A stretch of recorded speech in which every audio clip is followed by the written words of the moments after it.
Can we just take a minute to talk about the fact that this is the last time we're gonna see Henry Cavill as Geralt? Like, this is it. And after this, we're not gonna get him again in the rest of the show. All I'll say about that is, Liam Hemsworth, you're taking over. Bless you, man. I hope you do a good job. Best of luck to you. But wow, those are some big shoes to fill. This was a really top tier casting over here for a minute there. Damn, I'm gonna miss him. Let's talk about this season.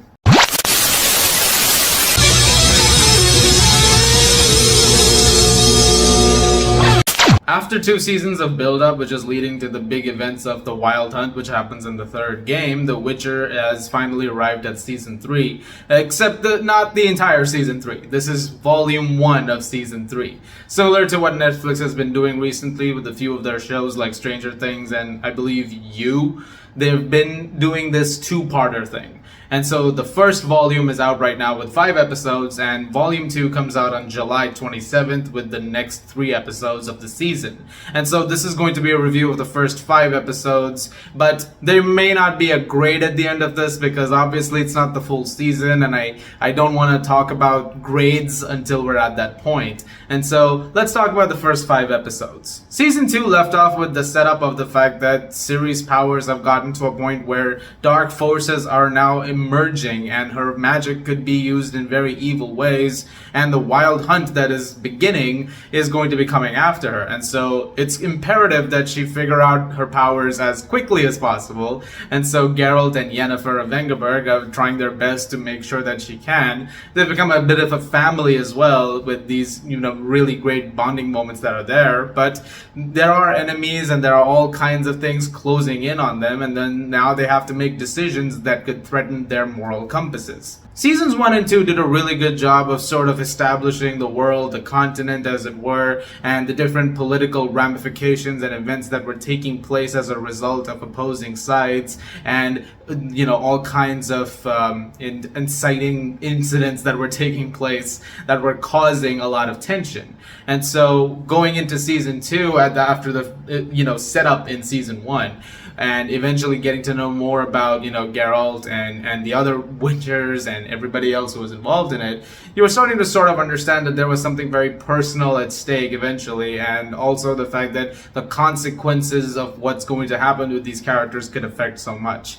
And building off of the books by Andrzej Sapkowski and as well as the video games from CD Projekt Red, there's a lot of source material to go from and to be able to do a lot of different things in terms of, the story and take certain creative liberties if you must. However, creative liberties when it comes to the Witcher's show have been a bit of a mixed bag because some people have been okay with it and some people have been very upset.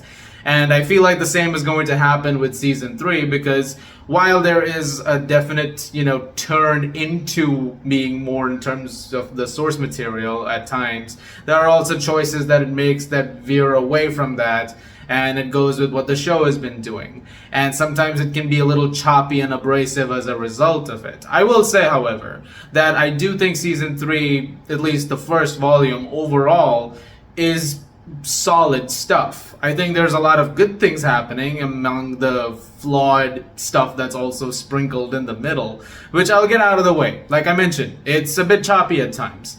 It's not that there's no cohesiveness to it. There is. You kind of get a part of a jigsaw puzzle essentially over here, very similar to something like season 1, where you're sort of putting the pieces together as it was going on. Not like a timeline thing though.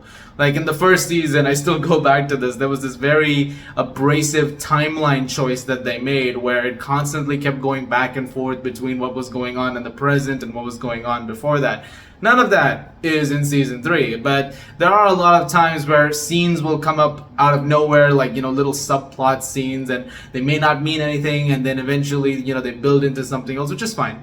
I think when it comes to trying to put a story together like that, I mean, there's nothing wrong with that at all. So I think as a storytelling device, it mostly works. Like I said, there are points where I think it could be a little more, tightly put together, but overall it's decent enough, and it gives you a lot of time with side characters as well, which is something that I was quite appreciative of, because there are some people who got pushed to the side a lot in previous seasons, and they get a bit of a chance to shine over here, which I thought was a really good move. As far as our main three leads go, all three of them are once again great.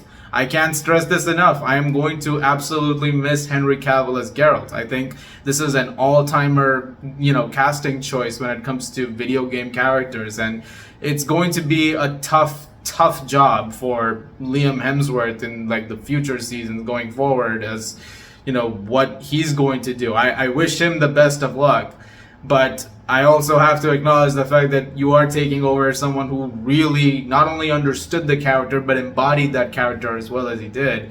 And once again, Cavill is fantastic. He is doing a really, really great job in this season, as is Anya Chalotra once again as Yennefer. I think this is one of the strongest castings, of the entire show. And so I think that she's proven to be just as great in every single passing season, and one of the best talents to come out of it. Freya Allen, however, as Ciri, I think this is her best work. The first two seasons, she sort of catapulted around in various different directions, and so there are times where you get this very abrasive thing to her. It's like you want to take a second and really try to spend some time with her and to sort of be with her in some of the moments. Season 1 you get some of that, but I think season 3 really hones in on some of the complexities in terms of the morality that she's facing and the things that are coming for her.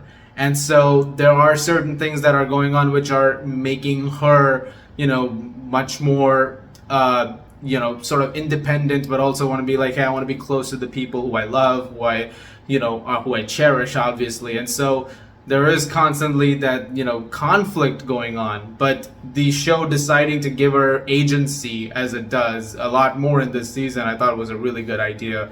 And I think she's really, really good in this. I think once again, it's very action-packed, of course, and, it looks great. There are a couple of moments where I thought the CGI was a little noticeable, but then that happened in the other two seasons as well. So I guess this is one of those things where it's just like, some things are just not going to look as perfect as other things. But there were some moments early on, I think I would say in the first couple of episodes or so, where it did feel like things were a little dialed down from the previous seasons, especially in terms of the production value. Like there's this one scene where it really did, it did feel like we'd taken a slight step back.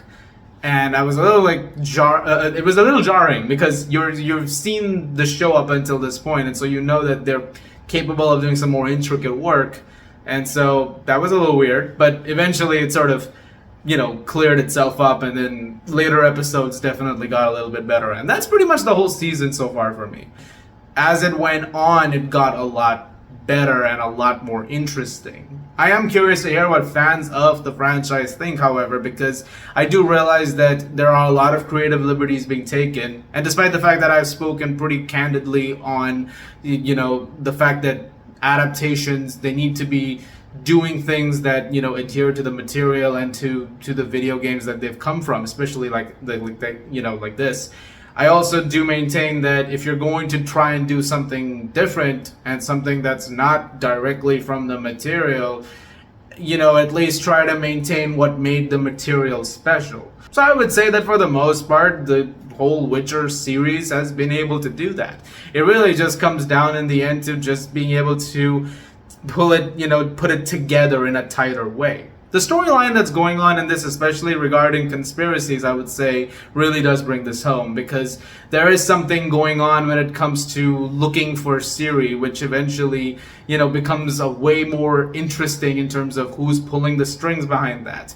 And so there's a whole subplot, actually the main plot, going on around it eventually, where you're sort of trying to put together why there's these bizarre things that are occurring and that Geralt is running into, and that could be affecting all of the journeys going forward. And since it's only the first volume, cannot stress that enough, it ends in a way that sets up more, to come in the rest of the season. And it doesn't feel like a cliffhanger to the next season. It really does feel like a cliffhanger to the second season of just, second part of this season.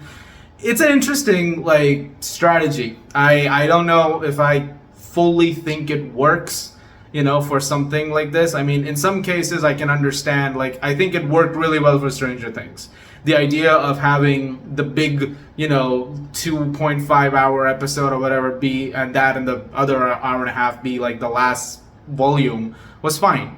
And then you had 7 episodes leading up to that, but it still felt strong enough that you could stop there and say, all right, that's a good solid part one. I think my personal opinion on this is that I think if you wanted to do the breakup over here, you probably could have had something a little tighter.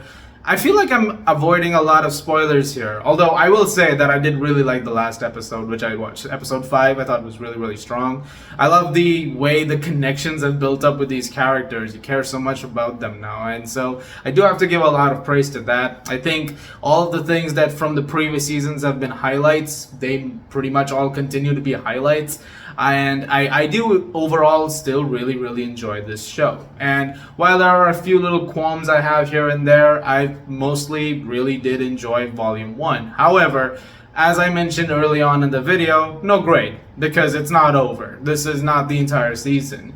Once Volume 2 drops in about 3 weeks or so, July 27th, then I'll have some comment on the entire season as a whole, whether or not it all works, and be able to talk to you guys more then. Guys, thank you very much for watching. Look forward to more videos very, very soon. And I think this is a busy month coming up. A lot of stuff that is going to happen, and I can't wait to share it with you guys. Talk to you guys more about that stuff. As always, if you like this, please do subscribe. Thank you very much once again, and a very happy streaming.